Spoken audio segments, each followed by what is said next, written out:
우리 민간단체의 대북전단 살포에 대해 북한이 총격을 가하면서 우리 군이 대응 사격을 실시했습니다. 총격전 이후 남북 고위급 접촉의 성사 여부에 관심이 모아지고 있습니다. 건강 이상설에 휩싸였던 김정은이 40여일 만에 공개 석상에 등장했습니다. 유럽연합이 작성한 북한 인권 결의안 초안에 김정은의 국제형사재판소 회부 관련 내용이 들어있다고 알려졌습니다. 자세한 내용 살펴봅니다.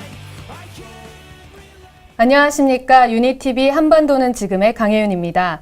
오늘은 통일부 정치군사분석과 성찬영 사무관을 모시고 한 주간 한반도 동향에 대해 알아보겠습니다.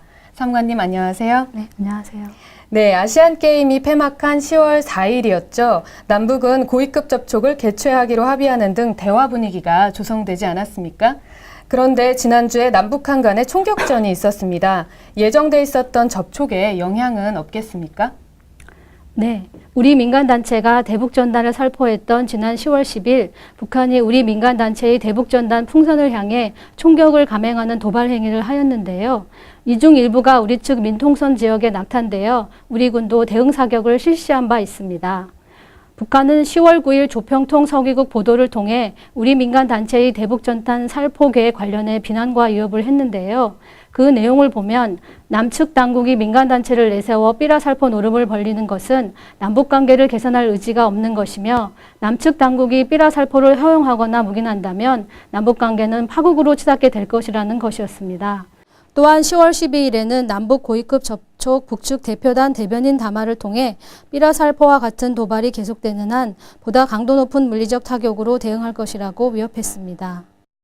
이와 같은 상황에서 10월 말 또는 11월 초로 예정되어 있는 제2차 남북 고위급 접촉은 어떻게 되는 건지 궁금하실 텐데요. 지난 10월 11일에 북한의 대남 선전 사이트인 우리민족끼리는 제2차 남북 고위급 접촉도 물 건너 간 것이나 다름없다고 주장하였으며 남북 고위급 접촉 북측 대표단 대변인 담화에서는 아직 선택의 기회는 있다라고 하며 우리 측의 입장 변화를 촉구하기도 했습니다.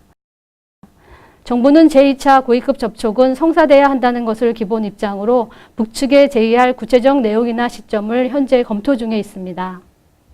네, 다른 소식을 좀 알아보겠습니다. 건강 이상설에 휩싸였던 김정은이 오랜만에 공개 석상에 등장했는데요. 어떤 모습이었습니까?